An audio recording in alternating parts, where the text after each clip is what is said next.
नमस्कार। कहानियों का सफर इस पॉडकास्ट में आपका बहुत बहुत स्वागत है। मेरा नाम है अमित वाधवा, कहानियों को आवाज देता हूं। आज की कहानी है बीमार होना भूल जाइए, जिसे लिखा है डॉक्टर दर्शना सोनी ने। डॉक्टर दर्शना सोनी आपको मैसेज देती हैं। वे कहती हैं कि मेंटल हेल्थ पर लिखी एक कहानी लोगों को दिशा निर्देश देगी, जो कि सत्य घटना से ही प्रेरित है, वो भी उनके खुद के जीवन की। हाँ, कुछ बदलाव किए हैं, बाकी सब ओरिजिनल ही है। ये कहानी वो अपने मम्मी पापा के साथ डॉक्टर अबरार मुल्तानी साहब, जो कि कोहे फिजा भोपाल से हैं, जिन्होंने बुक लिखी है बीमार होना भूल जाइए, इसलिए इस कहानी का टाइटल भी वही है, उन्हें डेडिकेट की है। उनके साथ और उनके द्वारा दी गई हिम्मत से ही वो लोगों तक इस सच को पहुंचाने का प्रयास कर रही हैं। आइए शुरू करते हैं आज की स्टोरी, बीमार होना भूल जाइए, मेरे यानी अमित के साथ। अरे रुकिए जरा। मेरा नाम गोविंद है मैडम जी, यही भोपाल का रहने वाला हूँ। मेरी उम्र अभी 30 साल हैगी। मेरे घर वालों ने तो जबरदस्ती मुझे यहाँ पटक रखा है। क्या है ये हॉस्पिटल की कैद और ये बोरिंग से बेड पर। मैडम जी, भला इस पागल खाने में हमारा क्या काम। माना कि हमने दारू पी, बीड़ी फूकी, झगड़ा भी करा, बीवी को तो थप्पड़ भी लगाए, लेकिन हम भी पढ़े लिखे हैं यार, कोई ऐसे वैसे नहीं है। सिर्फ नशे की बुरी आदत के कारण कोई इस तरह से छोड़कर जाता है क्या। मैं पीता हूं तो बदनाम हूं और रहूंगा, लेकिन जो लोग दिन भर मोबाइल पर अपनी गर्लफ्रेंड के साथ जानू, बेबी, डार्लिंग ये करते रहते दिन रात, उनका भला क्या। ये क्या बुरी आदत नहीं है। अरे उन लोगों से तो बेहतर ही हूं ना। मैं सिर्फ अपनी बीवी को प्यार करता हूं, इधर उधर झांकता भी नहीं हूं। और हाँ, उन लोगों से भी बेहतर हूं जो गणेश विसर्जन और माता मूर्ति के विसर्जन में फालतू का स्टाइल मारते हुए फिल्मी आइटम सॉन्ग बजा बजा कर दूसरों का दिमाग खराब करते हैं और झूठी भक्ति का दिखावा करते हैं। आप खुलकर बताइए, आज के जमाने में गलती किससे नहीं होती। मेरा बेटा मेरी बात नहीं सुनता, बीवी को एक कप चाय की बोलो तो नाक मुंह बनाने लगती है और मुंह से कुछ निकला नहीं कि बुला लेती है नशा मुक्ति वाली गाड़ी को फोन करके। अरे कोई अपना नहीं होता आज की दुनिया में। पूरे 15 दिन, अरे 15 दिन से भी ज्यादा हो गए हैं, अभी तक छुट्टी नहीं मिली मुझे इस कैद खाने से। अभी तक किसी से घर पे फोन पे बात तक नहीं की, कोई लेने भी नहीं आया मुझे। और वो मेरे यार लोग, मेरे जिगरी दोस्त, उनकी खोपड़ी में भी ये बात नहीं आई कि अपन जरा दोस्त के हालचाल जान लें। बस वो भी भाग गए होंगे इधर उधर, बच के निकल गए। और क्या, फंस गया मैं। आ जाएंगे गोविंद जी, थोड़ा सब्र करिए। वैसे भी जब आप पीकर आते हो ना, तब आपका रूप कुछ अलग ही होता है। डॉक्टर दीक्षा ने उन्हें ढाढ़स बंधाते हुए धीरे से कहा, लेकिन उसके मन का बोझ कम होने का नाम ही नहीं ले रहा था, जैसे कि दीवार तोड़कर बस बाहर ही निकल जाएगा। अरे पक गया है मेरा दिमाग यहाँ 24 घंटे पड़े रह रहकर। और गलती हुई तो माफी भी तो मांग ली थी ना मैंने। अपनी वाइफ से बोल दिया था कि उसको अब नहीं पीऊंगा मैं, फिर भी बिना सोचे समझे यहाँ लाके पटक दिया मुझे। अब जैसी भी है तो मेरी वाइफ ना, लेकिन याद तो मुझे उसकी भी आती है। और जब मैं यहाँ हॉस्पिटल के किचन की फीकी ये बिना मसाले वाली सब्जी खाता हूं ना, बात मत पूछो आप। अरे भला ये भी कोई जिंदगी है, बिना घर आंगन के बस एक कमरे में बंद करके सांस भरने वाली। गोविंद की उदासी मानो गुस्से में बदलकर सर चढ़कर बोल रही थी। चेहरे की रेखाओं में उभर उभर कर घर की यादें, घर का खाना, घर का आंगन, सब कुछ दिखाई दे रहा था। आखिर घर तो घर होता है। खैर, उनकी बातों को तूल देते हुए डॉक्टर दीक्षा ने कहा, जी गोविंद जी, बात तो 16 आने सच है आपकी। अगर मुझे भी आपकी जगह यहाँ के बंद दरवाजों के अंदर रख दिया जाए तो मैं भी अकेले बिस्तर पर लेट लेट कर बिना किसी बीमारी के ही बीमार हो जाऊंगी। गोविंद जी, जरा सोचिए कि क्या घर वालों को मजा आता होगा आपसे अलग रहकर। एक बार अगर किसी का विश्वास टूट जाए ना, तो वापस आता है क्या। किसी का विश्वास जीतने में तो समय लगता ही है ना। अब आप तो ठहरे एक नंबर के जिद्दी इंसान, 100 बार एक ही गलती को दोहरा चुके हैं। कभी माँ बाप की कसम खा के, कभी बीवी की कसम खा के, तो कभी बच्चों की कसम खा के। एक पते की बात बताऊं आपको ना किसी शराब वराब का नशा नहीं है, बल्कि आपको तो जिद का नशा है, जिद का। भला शराब की क्या औकात। एक बार आपने ठान लिया कि पीना जरूरी है, तो भला कौन से घर वाले और कौन से भगवान आपको रोक सकते हैं। जरा नजरें मिलाकर बात कीजिए। अपनी बीवी की शिकायत तो कर दिया आपने, लेकिन क्या आपने कभी उनके लिए चाय बनाई है? चलो हफ्ते में 6 दिन काम धंधा रहता होगा, लेकिन जिस दिन आपकी छुट्टी रहती है, क्या उस दिन भी आप घर के कामों में उनका हाथ बटाने की कोशिश करते हैं? कभी सोचा भी है इस बारे में? आपकी बीवी लोगों के कपड़े सिलती है, 4 पैसे घर लाती है और साथ ही घर का सारा काम भी खुद ही अकेले करती है। आखिर वो भी तो इंसान ही है ना। काश कि आप घर और बाहर दोनों के काम आपस में बांट लेते तो इतने झगड़े ही नहीं होते। ठीक है, आपकी बात तो सही है मैडम जी। अच्छा एक बात बताओ, अभी क्या करूं? मैं तो ना घर का रहा ना घाट का। ये तो यूं हुआ ना कि कुएं में से निकले और खाई में गिरे। अपना वक्त कैसे काटूं? अब ज्यादा बोलूंगा तो इलेक्ट्रिक शॉक की मशीन से शॉक दे देकर बार बार मेरी जुबान को बंद कर दिया जाएगा। और ये भी कोई इलाज हुआ क्या? मेरा तो दिल दहल जाता है। यहां पर भर्ती होने वाले कई लड़के लड़कियों को इलेक्ट्रिक शॉक दे देकर क्या साबित किया जाता है? भला इन तरीकों से कभी कोई इंसान पूरी तरह से ठीक हो पाएगा? तीसरी बार मुझे यहां भर्ती किया गया है। अगर इलेक्ट्रिक शॉक से ठीक हो जाता तो बार बार मुझे यहां लाना ही क्यों पड़ता?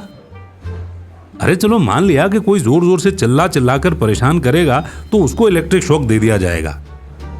अरे मगर कब तक सालों साल यहां यही तरीका बना करके रखा है इलाज का। अरे हाँ, कोई मन की बात तो समझे जरा। जब हम अच्छे भले बात करते हैं तब कौन आता है हमारे पास हमको ठीक करने? कोई मेरे गुस्साए हुए मन को राह दिखाए तब तो बात अलग होगी। मैडम जी बस अकेली आप ही हो जो इतनी बातें समझा रही हो।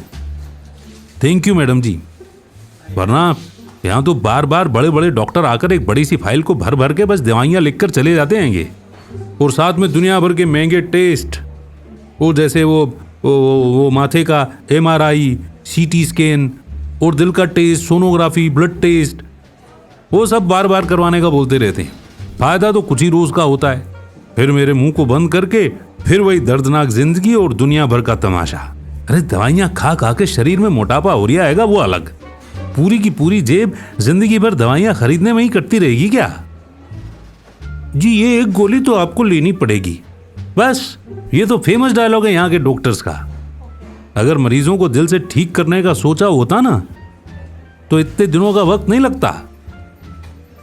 वैसे भी जो मरीज ठीक होना चाहता है ना, उसको तो कोई ठीक से समझने वाला अगर कोई इंसान मिल जाए तो वो बेचारा तो वैसे ही ठीक हो जाए। अब इंसान या तो खाना खा ले या फिर दवाइयों से ही पेट भर ले, और उस पे दवा तो खत्म होने का नाम ही नहीं लेती। यहाँ के डॉक्टर बोलते हैं कि दवा तो जिंदगी भर खानी पड़ेगी। अरे लात मारता हूं मैं तो ऐसी बदहाली को। क्या हाल है हमारे देश में डॉक्टर लोगों का। बुरा मत मानिएगा मैडम, लेकिन दुनिया में कई ऐसे बड़े बड़े डॉक्टर लोग हैं जो खुद शराब पीते हैं, पार्टी करते हैं, स्मोकिंग भी करते हैं और जी भर के तो नॉनवेज भी खाते हैं। लेकिन क्या करें मैडम जी, पैसा बड़ी चीज है। आज की दुनिया में पैसा बोलता है, ईमान नहीं। अभी 1 साल पहले की बात है कि मार्केट में एक किताब देखी थी मैंने। बताऊं उसका टाइटल क्या था? अरे आप सुनोगी तो हंसोगी। उस किताब का टाइटल था हॉस्पिटल से जिंदा वापस कैसे लौटे। अब बताओ अब क्या बाकी रह गया है? एक अच्छे खासे नामी इंसान ने लिखी है वो किताब, आप भी पढ़िएगा जरूर। बोलते बोलते हंसी और उदासी से भरा मन आंसुओं की कुछ बूंदों के रूप में अपनी जगह से ऐसे निकला जैसे सालों से किसी से बतियाने के लिए वो तरस रही हो। कुछ देर तक चुप्पी साधने के बाद डॉक्टर दीक्षा ने कहा, कोई बात नहीं गोविंद जी, इंसान ही तो हैं हम। अच्छा हुआ कि मन का गुबार निकल ही गया। आखिर कब तक मन की बात मन में ही रहती? वो पुरानी कहावत है ना, अगर दिल खोले होते यारों के साथ तो ना खोलने पड़ते औजार। अब ये बात अलग है कि आपके तो यार भी शराबी हैं। अब आगे से सोच समझकर दोस्त बनाइएगा, ओके? वैसे सबके सब डॉक्टर्स एक जैसे नहीं होते, और अच्छे बुरे लोग तो दुनिया के हर हिस्से में होते ही हैं। देखिए यहां पर जो डॉक्टर्स मौजूद हैं उन्होंने इमरजेंसी में कई बार मरीजों की जान बचाई है, और इस बात के लिए हम दिल से उनके शुक्रगुजार हैं और हमेशा रहेंगे। खैर ये बता दूं कि मैं पेशे से एक होम्योपैथिक डॉक्टर हूं, और वैसे तो मेरा विश्वास हमारे देसी और नेचुरल इलाज में ही है, जो यहां पर तो क्या शायद किसी भी एलोपैथिक हॉस्पिटल में होता ही नहीं है। यहाँ के बड़े बड़े डॉक्टर ये बोलते हैं कि यहाँ के हॉस्पिटल का मैनेजमेंट विभाग कुछ बदलाव करना ही नहीं चाहता। वो लोग खुद भी अपनी तरफ से काफी कोशिश कर चुके हैं। यहाँ पर तो काउंसलर की भी एक पोस्ट होनी चाहिए, मगर वो तक नहीं है। हाँ, बस बड़ी बड़ी डिग्रियों का बोलबाला है। नाम के बोर्ड लगा रखे हैं, yoga therapy, music therapy, group therapy, और सेमिनार के नाम पर होता कुछ नहीं है। आपको पता है, मैं तो इस हॉस्पिटल में बस कुछ दिन की ही ट्रेनिंग पर हूं, और अगर मैं नौकरी के लिए यहां अप्लाई भी करूं तो भी मुझे यहां कोई नौकरी नहीं मिलने वाली, क्योंकि मैं एक होम्योपैथिक डॉक्टर हूं। एक और खास बात है, इस हॉस्पिटल के 2 पार्ट हैं, लेकिन जो दूसरा पार्ट है वहां आयुर्वेदिक इलाज होता है। मगर वहां झांक कर देखेंगे तो पता चलेगा कि वहां पर तो एक भी मरीज नहीं आता। पता नहीं वहां के स्टूडेंट्स अपनी ट्रेनिंग कैसे पूरी करते होंगे।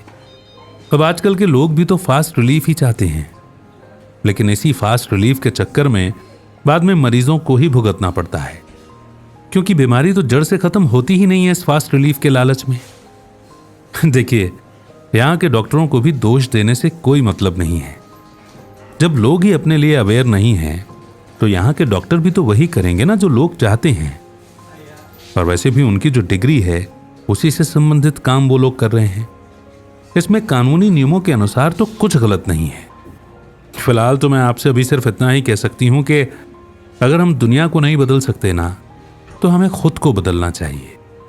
क्या पता हमारे बदलने से दुनिया भी हमारे सामने झुकने लगे। कम से कम हम खुद को तो बदल ही सकते हैं ना। और बेशक आपकी कई बातों से मैं सहमत हूं गोविंद जी, लेकिन यहां पर बदलाव करना मेरे अधिकार में तो नहीं है। हाँ, पर कोशिश जरूर करूंगी। वैसे आज मैं आपके लिए एक किताब लेकर आई हूं, लेकिन पहले तो मुझे बड़े डॉक्टर साहब से परमिशन लेनी होगी, उसके बाद ही मैं दे पाऊंगी। थोड़ा रुकिए और ठीक से खाना खा लीजिए, वरना मैं समझूंगी कि आपने मेरी बात नहीं मानी। मैं आती हूं बगल वाले रूम से सर की परमिशन लेकर।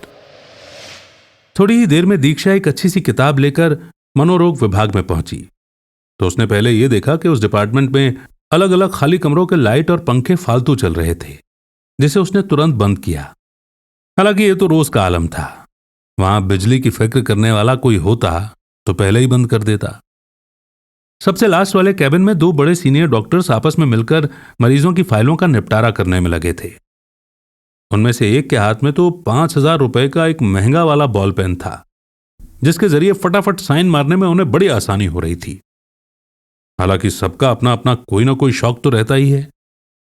अगर महंगे पेन यूज करने का शौक रख भी लिया तो इसमें कुछ गलत नहीं। नजर तो इस बात पर भी होनी चाहिए कि आखिर पूरे के पूरे एक दिन का वक्त भी कोई कैसे गुजार सकता है हॉस्पिटल के एक बंद कमरे में, अगर एक मरीज के नजरिए से सोचा जाए तो। फिर उधर उधर नजर घुमाकर थोड़ी देर खड़े रहने के बाद दीक्षा ने सबसे बड़े वाले डॉक्टर साहब से कहा, सर, बेचारे मरीज लोग दिन भर यहां पर पड़े पड़े बोर होते रहते हैं। न तो यहां पर उनके लिए कोई लाइब्रेरी है, ना ही इंडोर या आउटडोर गेम्स, और ना ही कोई म्यूजिक या ग्रुप थेरेपी की कोई व्यवस्था। सर, जैसा कि हम जानते हैं कि खाली दिमाग शैतान का घर होता है, सो मैं एक किताब लेकर आई हूं मरीजों के लिए, ताकि इस किताब के जरिए मैं उनका ग्रुप सेशन भी ले सकूं। पहले आप देख लीजिए कि ठीक है या नहीं। अच्छी बात है दीक्षा, हाँ बताओ, एक नजर देख लूं मैं आपकी किताब। रखो टेबल पर, बड़े डॉक्टर साहब ने कहा। लेकिन उस किताब का सिर्फ फ्रंट पेज देखते ही उन्होंने उस किताब को टेबल के एक छोर से दूसरे छोर पर सरकाते हुए कहा, तुम कहां कहां से ले आती हो ऐसी किताबें? चलो रहने दो ये वाली किताब, कोई दूसरी ले आना। यार, ऐसी किताब मत लाया करो मरीजों को देने के लिए, और कोई खास विश्वास नहीं है मेरा ये मन को समझाने वाली थेरेपी वगैरह में। अब बड़े डॉक्टर साहब तो ये सब कहकर चल दिए एक दूसरे कैबिन में, लेकिन उन्हें क्या पता था कि कुछ मामलों में डॉक्टर दीक्षा बड़ी ही ढीठ किस्म की लड़की थी। सो वो भी कहां बड़े डॉक्टर की बात मानने वाली थी।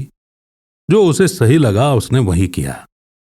मौका मिलते ही वो चुपके से मरीजों के वार्ड में गई और थमा दी गोविंद जी के हाथों में वो किताब, और उनसे कहा कि चुपके से पढ़िएगा और तकिए के नीचे धीरे से दबा के रखिएगा जैसे ही बड़े सर का आगमन हो, वरना मुझे बेवजह डांट पड़ जाएगी, समझे आप? और पता है, भोपाल के मशहूर आयुर्वेद डॉक्टर अबरार मुल्तानी द्वारा लिखी गई है ये किताब। जिसके कारण लाखों लोगों की जिंदगी में बदलाव आया है। चलिए अब मैं चलती हूं, अपना ध्यान रखिएगा और नेगेटिव बातों से थोड़ा दूर रहिएगा।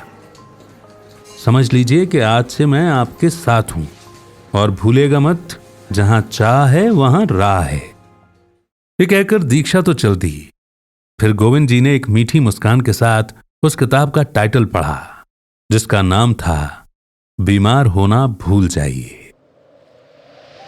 दोस्तों, इसी मोड़ पर यह कहानी यहीं पर समाप्त होती है। कहानी नहीं है, हकीकत ही है, जिन हालातों से हम रोजाना ही दो चार हो रहे हैं। बात हॉस्पिटल के कमरे की ही नहीं है, अपने घर में, ऑफिस में, चार दीवारी के अंदर, जहां कहीं भी आप हैं, वहां पर भी अक्सर ये हालात बन जाते हैं। असल में जो बीमारियां मन से जन्म ले रही हैं और जिनका असर तन पर हो रहा है, तो केवल तन का इलाज करने से वो बीमारियां जड़ से तो खत्म नहीं होंगी। उसके लिए तो मन पर भी काम करना पड़ेगा। डॉक्टर अबरार मुल्तानी जी की यह किताब अगर आप पढ़ सके तो आप भी जरूर पढ़िएगा। फिलहाल कैसी लगी आपको यह कहानी?